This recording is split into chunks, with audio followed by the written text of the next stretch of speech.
Imagine this scenario. You're out to eat at a nice restaurant, your meal is wonderful, your server is attentive, atmosphere is great. You finish and you head over to the restroom before leaving, and you notice your server over by the expo line with his sleeve partially rolled up. What is that you see? An arm covered in bright, colorful tattoos. Now, do you think of him differently, or is he still the same attentive server that just boxed up 2 servings of tiramisu for you, but only charged you for 1? So often, potential candidates are passed up over other people for job offers just due to them having visible tattoos. In no way, shape, or form should ink on your body define who you are as a person or a worker. How is it fair that these potential employees aren't given the opportunity to showcase their talents and their skills? In an online journal article titled Study Finds, author Ben Renner quotes Green King, who surveyed approximately 1,000 hiring managers in the United Kingdom, who says, overall, 51% said they have knowingly discriminated against someone because of the way that they looked. Of those, 43% said they didn't hire the candidate because of visible tattoos.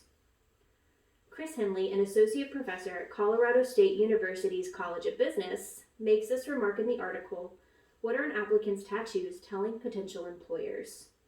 Traditionally, tattoos were associated with marginalized groups such as gang members, prisoners, and bikers.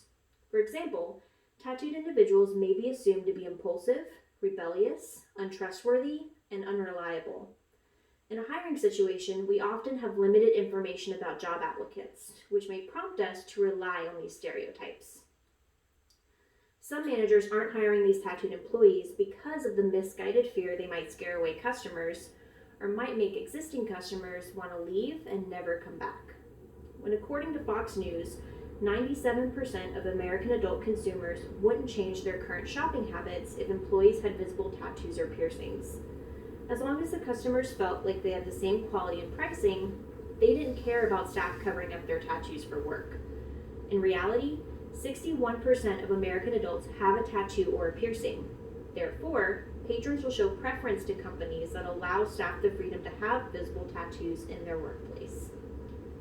BBC News reporter Daniel Thomas wrote an article in 2019 regarding tattoos in the workplace, where he interviewed Debbie Darling, a businesswoman who runs her own marketing and PR agency, who just also happens to have 15 tattoos across her body. She says, "I work with the construction industry where people can be a bit sensible, but what I find is they are usually very impressed with the detail in my tattoos. The older guys who you might expect to be stuffy are as interested as the younger ones." If a successful businesswoman can have that many visible tattoos, why can't your server at the Cheesecake Factory?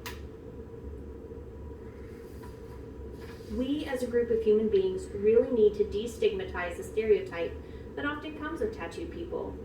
Tattoos should not equal unprofessionalism in the workplace. Unfortunately, there are still quite a few employers who believe that they do. Study Finds also spoke with HR Director Andrew Bush, and he says in a statement, employees should be open-minded and hire people based on potential rather than their appearance. Unfortunately, our research shows many businesses still judge a book by its cover, which means those talented, intelligent, and experienced applicants could be overlooked because they don't conventionally look the part. Having a tattoo or a piercing doesn't mean you're unable to do a job efficiently. Employers could be discriminating against a potentially brilliant candidate. An anti-discrimination group called STAPA, which stands for Support Tattoos and Piercings at Work, mentions in their blog post titled 10 Wrong Reasons Tattoos in the Workplace Are Covered Up. Professionalism is crucial, but treating a job professionally and treating people with professionalism is far more important than wearing the correct attire. A cotton blend isn't going to turn in your paperwork on time, and the most common reason businesses lose current clients is due to poor customer service. Growth and productivity is directly affected by the character and qualifications of the individual. You wouldn't doubt the professionalism of Google and Amazon, but they have a business casual dress code. Dozens of Fortune 500 companies have employees coming to work in casual attire every day. On a personal note, I work for the nation's largest personal injury law firm, and we have a business casual dress code. We have no issues allowing our employees to come to work in jeans or showcasing their arm tattoos. Even if business managers did stick to their outdated ways of what they consider to be professional, they're not going to have much of a workforce left. About 3 in 10 Americans, or 29%, have at least one tattoo, according to a 2016 Harris poll of 2,225 U.S. adults. Among those with any tattoos, 7 in 10, or 69%, have 2 or more.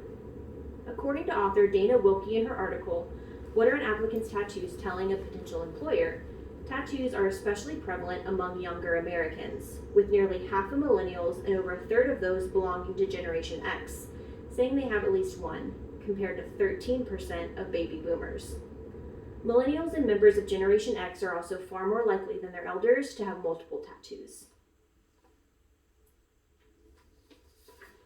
Clearly, there is not enough factual data to support the continued use of these stereotypes about tattoos. We should look to the future and see that there can be the existence of tattooed employees with less discrimination from potential employers and negative attitudes from others. BBC News reported that Air New Zealand said it would end a ban on body art to allow workers to express their individuality and cultural heritage. And last year, London's Metropolitan Police partially relaxed a ban on recruiting candidates with body art, saying tattoos would now be considered on a case-by-case basis. Another great way to ensure that this can occur in our future is creating anti-discrimination laws, or amending the current employment laws that are in place to include unbiased hiring and firing practices based upon a person's body ink.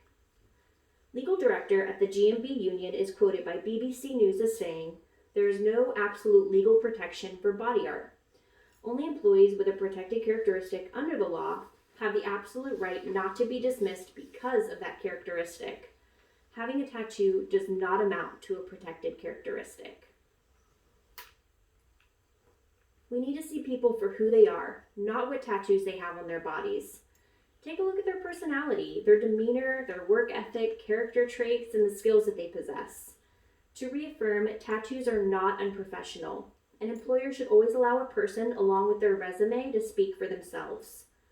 My tattoos have no definition over my daily work ethic or how I conduct myself in my place of work. You honestly wouldn't even know that I have a lot of them unless I told you or if I was wearing a bathing suit. I implore my audience to not think about the tattoos on a person's body, but the person that those tattoos are on.